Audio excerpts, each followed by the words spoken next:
Now in today's video, we gonna talk about some guys who made it in the rap game, who was really living what they rapped about with proof and cosigns to back it up.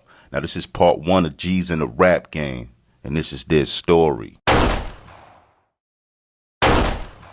Now, Rod Diggs is probably one of the most authentic rappers ever to break inside the music industry. Growing up downtown Brooklyn in Gowanna houses, Rod Diggs would begin to sell drugs at an early age and even been arrested as early as the age of 14 years old. Now, in the late 90s, 9/8 to be exact, supposedly Rod Diggs would have a shootout with rivals in Wyckoff houses where an innocent bystander was shot in the head. Now, Diggs was a high-ranking member of the murderous Mad Dog Bloods and was in control of most of the drugs sold in Gowanna projects, where he had several stash houses. Now, it's even said that Rod Diggs was connected to 3 murders, where witnesses said they seen Rod do it with their own eyes. And Rod Diggs himself would be shot. On October 7th, 2001, Rod would be shot in his left leg over a drug dispute. And while recovering from his injuries in Kings County Hospital, it said that Rod Diggs' cousins would kill the shooter that shot him. Now, you may have heard Diggs speak on this situation on a freestyle with Uncle Murd to Young Jeezy Slow Down beat. And Rod Diggs says on his track, "I don't respect the shooter because he shot me in the legs, and 2 days later the little was dead. If he was smart, he would have shot me in the head because I could get you shot from a hospital bed." Now, after living a long life of crime, Rod Diggs would eventually have to face the consequences of his actions. On October 5th, 2010, Rod was arrested for 3 murders, drug dealing, racketeering, which all was federal charges.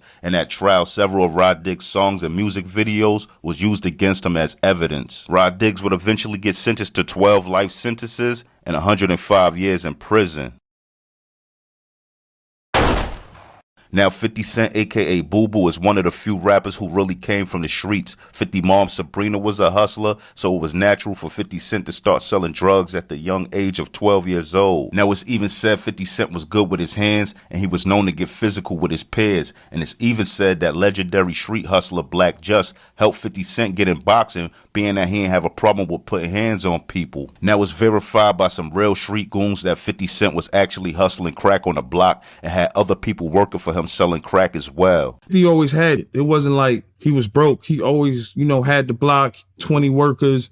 At the time, 50 the man on the block, man. He had on his blue mother jeans he always wear, tuckers, and a wife beater. Now, Supreme Team Bimmy, who's the uncle of Waka Flocka Flame, even said 50 was outside doing robberies as well. When I first met 50, he was sticking up. I said, yo, he doing a lot of sticking up. 50? Yeah, 50. He doing a lot of sticking up. Now, in the 80s and 90s, it's been well documented that Supreme had a tight hold on Queens and mainly the Southside Jamaica area. But it will be said that 50 Cent was one of the few people that didn't fear him. There's only 4 niggas that I know personally in Queens that wasn't scared of Preem. 50, E-Money Bags, Homo, Big Noise Troy. But speaking about the 90s, in 1994, 50 Cent will be arrested for selling 4 crack vials to an undercover cop, and he'll be arrested again shortly after when his house was raided and they found heroin, 10 ounces of crack cocaine, and a starter pistol. 50 will be sentenced to 3 to 9 years in prison, but only did 6 months in the shock program because his crime was non-violent. Now, May 24th, 2000, 50 will be shot 9 times in front of his grandmom's house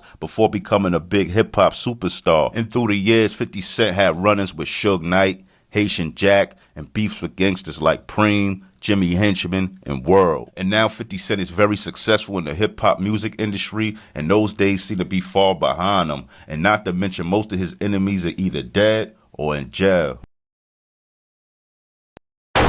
Now, Tru Life is a rapper from the Lower East Side of Manhattan, New York, known as the LES. Now, a lot of people was calling him a terror to Dipset in the DVD era. Now, Tru Life would slightly be introduced to the world after his feud with Mobb Deep, even though Tru Life got his first record deal in 1999, signing to DreamWorks. But it seems like Tru Life wouldn't really start the buzz until his beef with Mobb Deep, which started because Tru Life was mad at Prodigy for using a verse he paid Prodigy for on another record. Now, after Tru Life felt like he was being played by P because he was reaching out to Prodigy, but P was basically ignoring him, Tru and his entourage are running Mobb Deep studios, robbing and stripping members of the infamous mob, which was explained on the Beef DVD. Now, Tru will also make his rounds holding down Jim Jones along with JoJo Capone, helping Jimmy get out of several incidents he was in. And it's even said after Jim Jones and Dipset fight fight with Junior Mafia at the Rucker, Tru was the one called to hold Jimmy down. But after Jim Jones and Tru Life cousin Jojo Capone fell out over an agreement that Jimmy didn't hold up his end of the bargain, Tru Life decided to ride on everybody in Dipset. From popping on Cameron and having Jim Jones and a few Dipset members robbed for their chains, and an altercation that happened between Tru Life people, Jewel Santana and Jim Jones, where Jim Jones' ring was taken. I'm downtown at the club by myself, Dolo. Tru Life and like 3 out of car. I was like, yeah, Dipset, da-da-da. We get into an altercation down at the club. It's like 3 or 4 years and it's me. So we get in an altercation. And even got Jim Jewelry on YouTube. Yeah, we took Jim Jones bringing all this other shit.